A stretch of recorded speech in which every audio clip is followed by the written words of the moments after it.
Hey, what's up everybody? Welcome back to the channel. In today's video, I'm going to be featuring the Basso Palta. This thing is a beauty.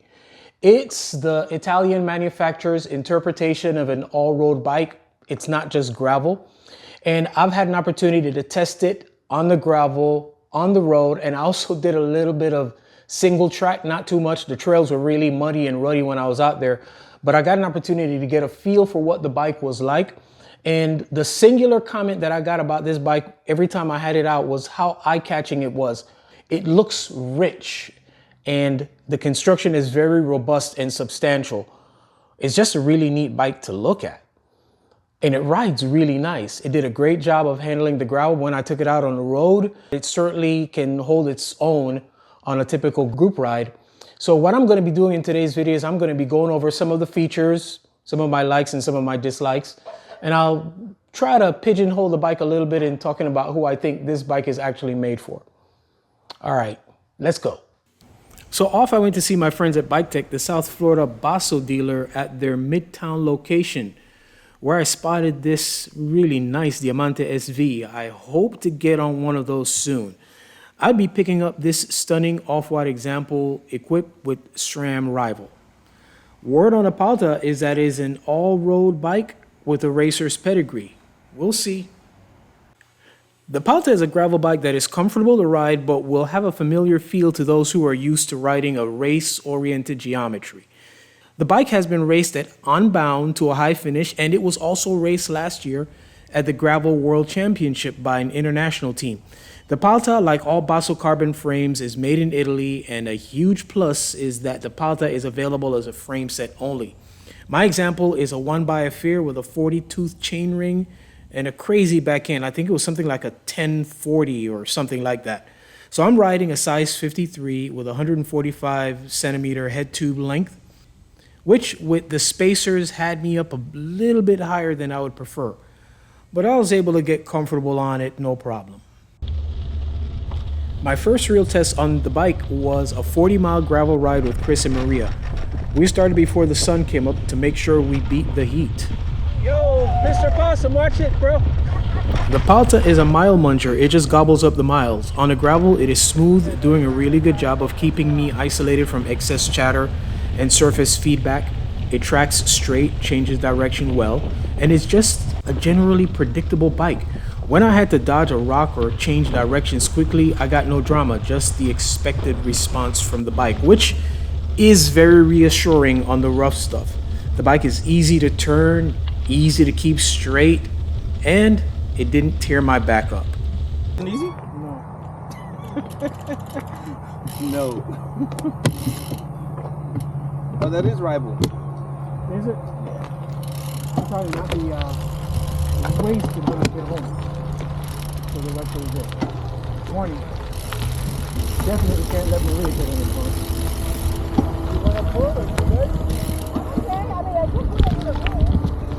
No, Maria goes too fast.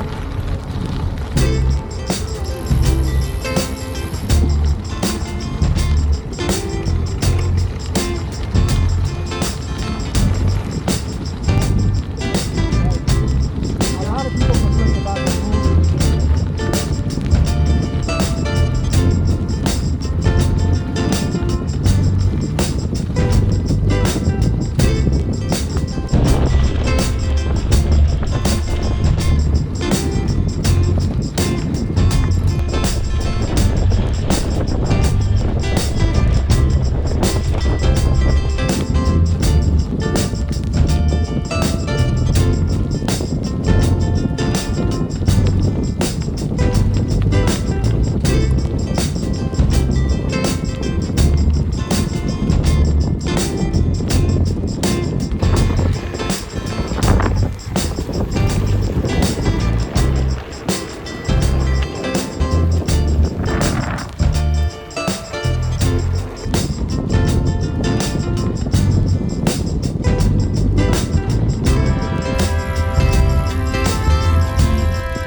It was fun getting the Palta dirty. The last all-road type bike I rode was the Colnago C68 Gravel. Surprisingly, they have very similar riding characteristics and feel.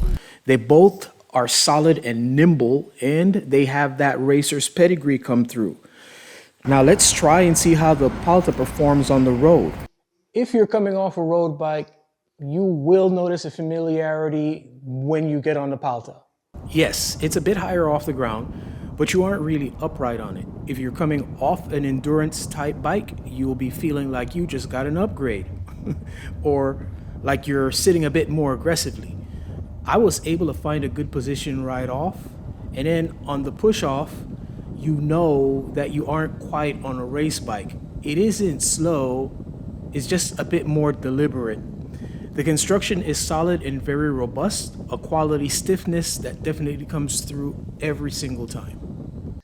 Corners remarkably well. The first time I leaned it in, I was actually very surprised by how nimble the bike felt. Obviously, making corrections to your line will have you feeling the higher center of gravity than on a proper road bike.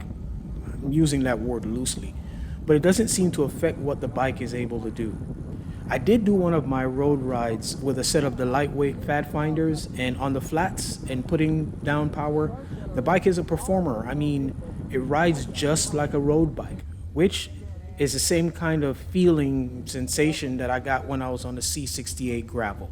Climbs well, stiffness is there for climbing and sprinting, but you know, you're gonna feel like, well, I feel like I'm carrying around a little bit of extra something, something. I don't really want to use the word heft because that's not what the bike gives off, like you're carrying around extra heft. It's just,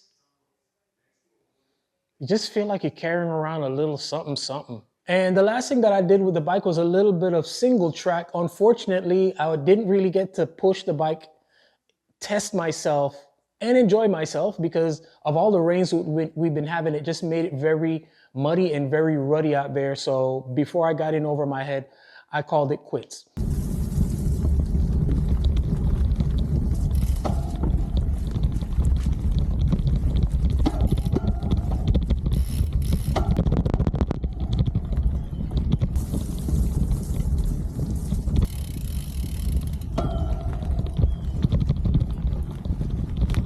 Now, one of the things that the impression that this bike left me with is how capable it is on those 40mm tires when you're out on a gravel, and it's as equally capable when you put on a set of wheels that has 28mm tires and you go do some road riding. I didn't get to do a fast group ride on it.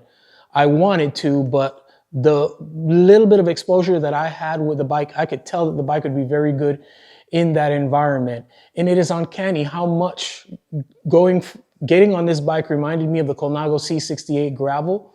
It would be very difficult to like get on one and then get on the other one and tell which bike you were on. They do a lot of the same things. They both feel kind of like, you know, okay, this is the analogy. When I was younger, I played football and I was a running back. And the best that I ever did in running the 40-yard dash was like a 4.55 or something like that. There are linemen now that will run the 40-yard dash in 4.5, 4.6, which I think is crazy. And I'm talking about guys that weigh like 280 pounds. That's nuts to me. That's kind of like what this bike is. It's like a huge defensive end or a linebacker or a lineman that can run the 40 in like 4.5 or 4.6. That's what these bikes, both the Palta and the Colnago C68 Gravel, feels like. It's like a bike that this bike shouldn't be able to perform this way, but there it is, doing it. That's my analogy. So who do I think this bike is for? I think this bike is for the experienced, discerning cyclist who's looking for a very capable gravel bike that'll be just as competent on the road, who also wants something that not everybody has. I think the unique profile, the unique construction of the bike, the brand of it, you know, Palta is not a boutique brand. It's like, I think they refer to themselves as a premium consumer. If you're a premium consumer, this is the kind of bike for you, but you don't want to get mixed up with the shishi poo poo crowd. This is your bike. So if you're interested in it, go see my friends down at Bike Tech. Tell them I sent you. I don't think that's going to get you any kind of discount or anything like that. but they'll get you squared away on the bike. And I really enjoyed doing this video. I enjoyed my time riding this bike, and I appreciate you guys continuing to support the channel. I know a lot of you are watching the content and going back and watching some of the older content, and you're not subscribing.